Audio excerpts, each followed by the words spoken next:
భరోసా భాగ్యం కనుక కాంగ్రెస్ పై నేను ఆధారపడి ఉన్నాను కనుక మా యొక్క వైఎస్ షర్మిలారెడ్డి గౌరవనీయులైనటువంటి మా యొక్క అధ్యక్షురాలు పునరాలోచన చేసి నాకు ఎమ్మెల్యే టికెట్ ఇచ్చి ఈ యొక్క అరకువేలి నియోజకవర్గ అసెంబ్లీ అభ్యర్థిగా గెలిపించుకునే బాధ్యత మా షర్మిలారెడ్డి మేడం గారి పైన ఉంది.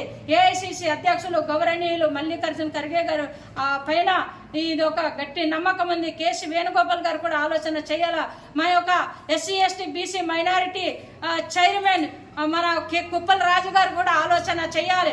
అదే విధంగా మా యొక్క ఆల్ ఇండియా చైర్మన్ శివాజీ మోగే గారు కూడా ఆలోచన చేయాలా.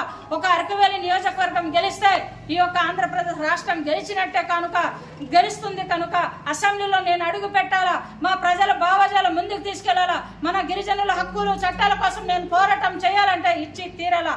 ఈ చెట్టి గంగాధర స్వామి ప్రజలతో మమేకం లేదు.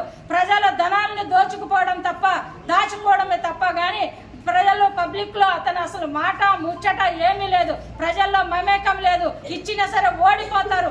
ఓడిపోయే అభ్యర్థికి ఇచ్చి బాధపడే కన్నా గెలిచే అభ్యర్థికి ఇచ్చి అసెంబ్లీలో కూర్చోబెట్టుకొని కాంగ్రెస్ పార్టీ భావజాలాలు పబ్లిక్ ని తీసుకెళ్లే విధంగా బాధ్యత చేపట్టాలని నేను కాంగ్రెస్ పార్టీ నుండి హృదయపూర్వక నమస్కారాలు తెలియజేస్తూ ఆశాభావం వ్యక్తం చేస్తున్నాను. ఇప్పటికైనా ఎమ్మెల్యే టికెట్ ఇచ్చి గెలిపిస్తారని నేను గట్టి నమ్మకంతో ఉన్నాను. మా కాంగ్రెస్ పార్టీ నాయకులు కార్యకర్తలు నా వెంటనే ఉన్నారు.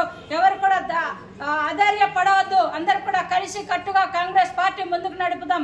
మా భావి తరాల భవిష్యత్ రాహుల్ గాంధీ గారి చేతిలో ఉంది. షర్మిలారెడ్డి చేతిలో ఉంది కనుక మనమందరూ కూడా రాహుల్ గాంధీ గారి ప్రధానమంత్రి చేయడమే మన లక్ష్యంగా భావించుకోవాలా. ఇవాళ మన రాష్ట్రంలో ప్రత్యేక హోదా తెచ్చి విభజనలో హామీలో ఉన్నవన్నీ కూడా ఇంప్లిమెంట్ చేసుకునే బాధ్యత మన ప్రతి ఒక్కరిపైన ఉంది కనుక మీరందరూ కూడా కాంగ్రెస్ పార్టీలోనే ఉండి కొనసాగుతారని, ఎవరు కూడా ఎక్కడ వెళ్ళవద్దని కాంగ్రెస్ పార్టీ హస్తం గుర్తు రాహుల్ గాంధీ గారికి ఓటేసి గెలిపించే బాధ్యత మన ప్రతి ఒక్కరిపైన ఉంది.